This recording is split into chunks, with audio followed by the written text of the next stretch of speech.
যে বন্ধু তোমার শত্রুর টেবিলে বসে চা খায়, মনে রেখো তোমার পতনের প্ল্যানটা ওই চায়ের আড্ডাতেই হয়। তোমার শত্রুর সঙ্গে যার ওঠা বসা, তাকে কখনোই তোমার বন্ধু ভেবো না।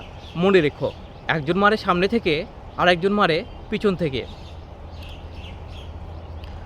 পুত্রকে চেনা যায় বিবাহের পরে, কন্যাকে চেনা যায় যৌবনে, স্ত্রীকে চেনা যায় স্বামীর দরিদ্রতায়, আর স্বামীকে চেনা যায় স্ত্রীর অসুস্থতায়। বন্ধুকে চেনা যায় বিপদে, ভাইকে চেনা যায় লড়াইয়ে, আর সন্তানকে চেনা যায় বৃদ্ধ বয়সে। কথাটা মিলিয়ে নেবেন। বোন হচ্ছে সৃষ্টিকর্তার দেওয়া এক টুকরা রহমত। মায়ের পরে যদি আপনাকে কেউ নিঃস্বার্থভাবে কেউ ভালোবেসে থাকে, তাহলে সেটা হচ্ছে বোন। এজন্য ভাই বোন যখন কথা বলে, ফেরেশতারা তখন সময়কে থামিয়ে দেয়। আর সবচেয়ে দুঃখের বিষয় হচ্ছে, দুনিয়ার পর আর কখনোই তাদের দেখা হবে না। সিংহ ফেঁসে যায় কুত্তার জালে, যখন আপনার নিজের আপন মানুষগুলো সামিল থাকে শত্রুদের চালে। এজন্য কথায় আছে, মানুষের মুখের ওপরে মুখোশ থাকে, আর মিথ্যে ছবির আয়না যদি তুমি মানুষ চেনো, বেমান চেনা যায় না। কেউ যদি আমাকে বলে পূর্ব দিকে সূর্য পশ্চিম দিকে উঠেছে, তাহলে সেটা আমি বিশ্বাস করব, কারণ আমি জানি কিয়ামত একদিন হবে।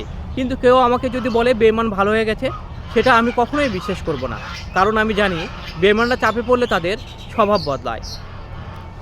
মানুষ প্রশংসা করে লোভে, নিন্দা করে ক্ষোভে, সমালোচনা করে হিংসায়, আর খাতির করে ধান্দায়, সম্মান করে স্বার্থের জন্য, আর মূল্যায়ন করে অর্থের জন্য। অভাবী মানুষের অভাব একদিন শেষ হয়ে যাবে, তারাও একদিন সুখে দিন কাটাতে পারবে। কিন্তু লোভী মানুষের অভাব কখনোই শেষ হয়ে যাবে না। তাদের অতিরিক্ত লোভের কারণে তারা সব কিছু থেকে বঞ্চিত থাকবে। পৃথিবীতে এই দুজন মানুষকে কখনোই ভুলে যেও না। নাম্বার 1, তোমার বাবা, যিনি তোমাকে সফল করার জন্য সব কিছু ত্যাগ করেছিলেন। এবং নাম্বার 2, তোমার মা, যিনি সব সময় তোমার সুখে দুঃখে তোমার পাশে ছিলেন। পকেটে টাকা থাকা সত্ত্বেও যে ব্যক্তি নিজের পছন্দের জিনিসটি দেখেও কেনে না, সে কিন্তু কৃপণ নয়, তিনি হচ্ছে একজন বাবা। যারা বাবাকে ভালোবাসেন তারা অবশ্যই এই ভিডিওটি শেয়ার করবেন। জীবনে যদি কখনো দেখেন কাছের মানুষগুলো দূরে সরে যাচ্ছে, বেমানি করছে, তাহলে বুঝে নেবেন আল্লাহ আপনাকে দুনিয়ার আসল চিত্র দেখাচ্ছে। কারণ আপনি যেন বুঝতে পারেন, স্বার্থের এই দুনিয়াতে আল্লাহ ছাড়া আর কেউ নেই। আর যে সুখ আল্লাহকে ভুলে দেয়, সে সুখের চেয়ে দুঃখই ভালো। তলে তলে অন্যের ক্ষতি করে নিজেকে খুব সেয়ানা ভাববেন না।